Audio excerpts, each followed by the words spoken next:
And coming up very shortly, we will have Arsh from the HRF discussing. Is he in our presence? He is here. Are you ready to take it away right now? Yeah?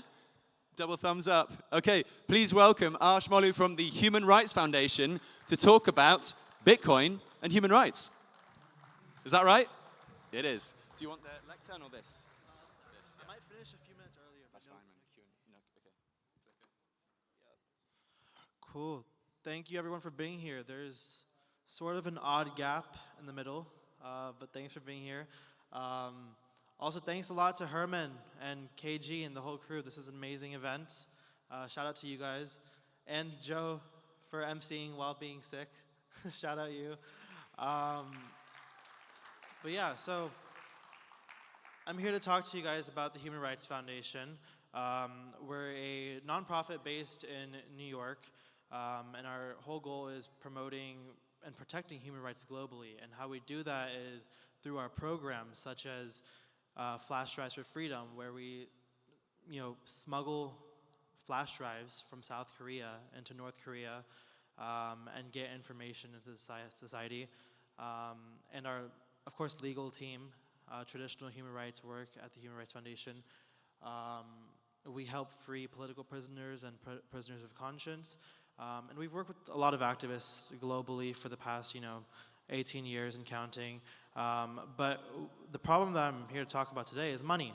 So while talking to our activists, money is a problem for them because they face financial repression, capital controls, hyperinflation.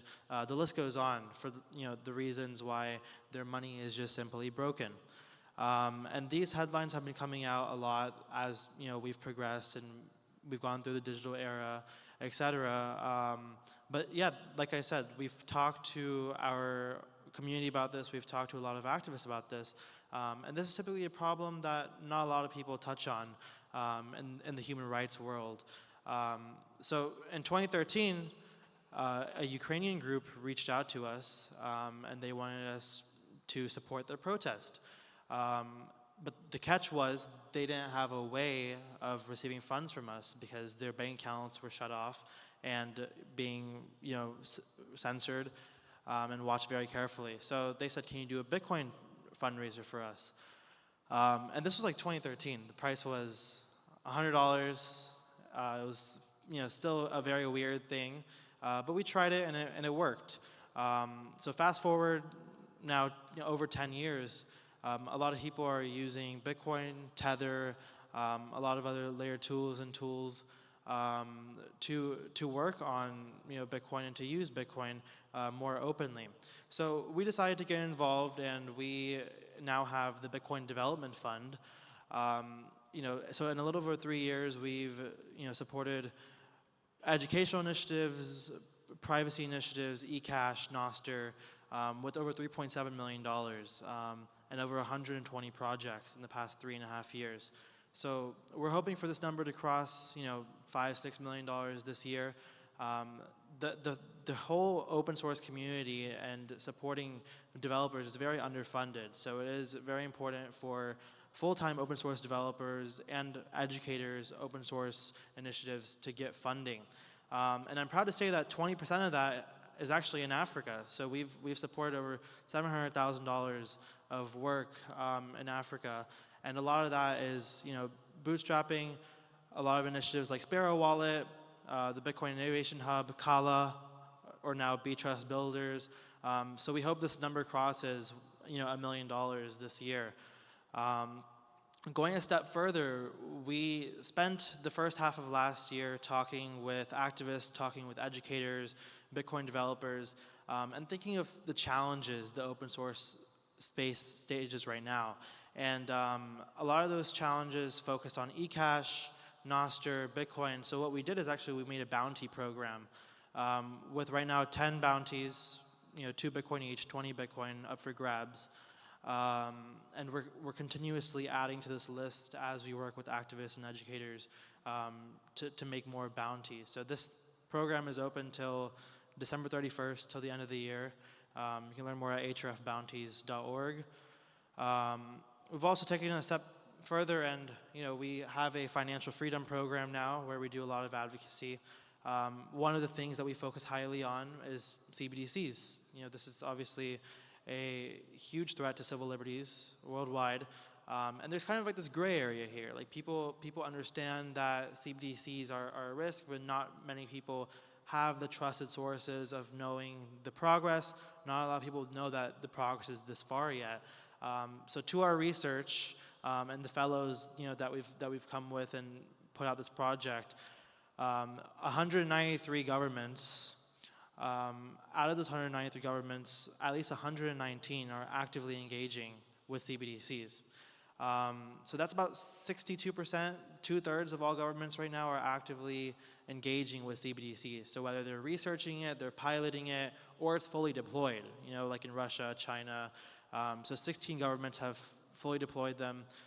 39 have built pilots, and 64 are in the research phase. So this equates to, again, close to 2/3, 62%.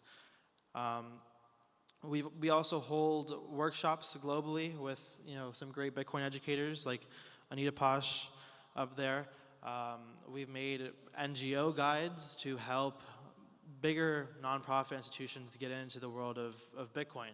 So when the institutional nonprofits typically donate money all around the world, they kind of have like this barrier to entry because they want to send grants to tricky places, but they're not exactly able to do that. So we want to equip them with tools to be able to send Bitcoin grants all around the world.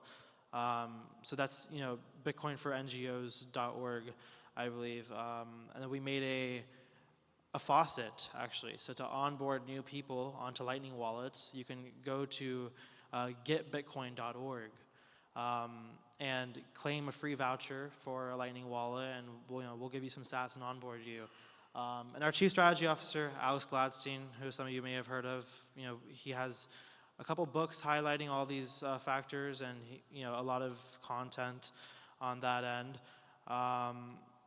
We also have our annual conference, the Oslo Freedom Forum. So think of the Oslo Freedom Forum like the World Economic Forum, except instead of having dictators and shitty bureaucrats, there's human rights activists and freedom fighters from all over the world. And we're 15 years strong. We're going into the 16th year this year. And we have our own financial freedom track. So there's KG on the bottom left, talking about Machankura from this past year. But basically gather a lot of activists who maybe the Bitcoin community is not too familiar with, but they share their stories on why Bitcoin is helping them and how they're using it, for crazy situations all over the world. We also hold workshops to help people, set up their nodes, set up their wallets, and stuff like that. So, yeah, you can go to oslofreedomforum.org.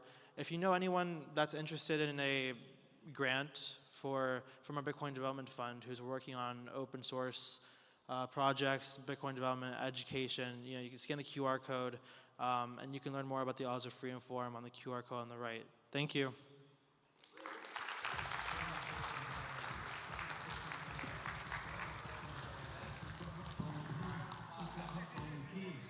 Well done, mate. You put it on. Yeah, it's got to. I've got the outfit back on. Give it up for Arsh. That was fantastic. Thank you. Keep pushing the HRF. They're doing wonderful things around the world. I put the outfit back on. You know what that means, right? We're playing a game. Okay, the winner of the game gets Intro to Bitcoin, a brand new book I only read this morning, and it's made by a student at Bitcoin, and it's very, very good for all you visual learners out there. And they also get 10,000 sats from yours truly. The name of the game is, actually, I'll introduce it a bit more. So this morning, we played Who is the Naughtiest Bitcoiner in the Room?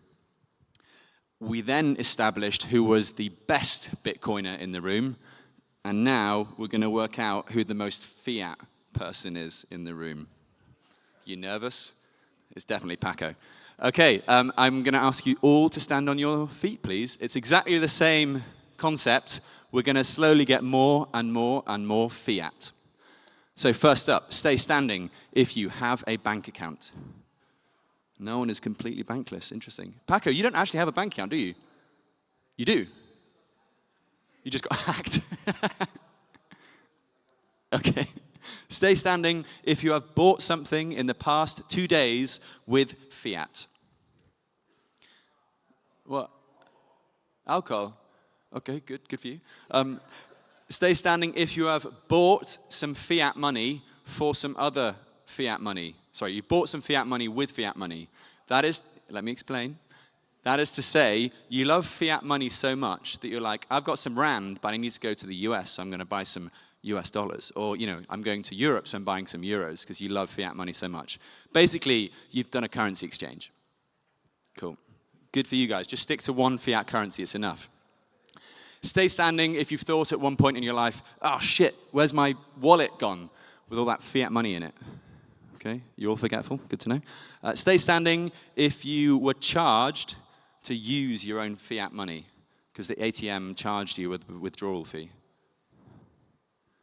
Really? Okay. You didn't have any money to withdraw, that was why. Okay. Stay standing if you have some cash on you right now, some fiat cash on you right now. Okay, so thieves, these are your honeypots. Stay standing if you've ever switched bank accounts because the other one offered a nicer fiat alternative. Okay. Stay standing if you've ever laundered money. Wait. That is to say, hang on, you accidentally left some cash in like your jeans or a top, and then you took it out of the washing machine and you're like, oh, I've laundered my money. We've all done it at some point, right? Okay, stay standing if you've ever written a check. Where are my check maxis at? Oh, good, that was a good one. Cool. Never written a check, never will. Stay standing if you've ever applied for a mortgage because you just love that fiat debt. Nice. Oh, this is good. We're down to a 3, 4, 5. Herman's still standing. Okay. Stay standing if you... you are now. Stay standing if you studied fiat. That is to say, you studied economics or business at university or otherwise because you wanted to try and make sense of fiat. Are we down to our last one or two? Two? There's two still standing. Okay, we've got to amp this up a bit. Stay standing if you have 3 or more bank accounts. This is good. And I've just lost my notes. Bear with me one moment. Okay, we're good. Stay standing if you ever had the bank call you and say, excuse me, sir or madam, are you sure about that purchase? You ever had that? No? Do you not get that in South Africa? Okay, no, forget that one. I'm trying to make it more South Africa centric. Okay, stay standing if you ever said the phrase, usually in a condescending way, do you think that money grows on trees? You haven't said it? Fuck, okay. Stay standing if you think what Christine Lagarde says makes sense. You two can be the most fiat in the room. Come on down. The two of you. So it's Masai and I'm sorry I forgot your name. What? Josh. Fortunately, I have 2 of these books. Masai, you're new to Bitcoin, so actually this will be very useful for you. And Josh, let me give you the book as well. Congratulations to the 2 most fiat people in the room. Josh and Masai, welcome to Bitcoin. Okay,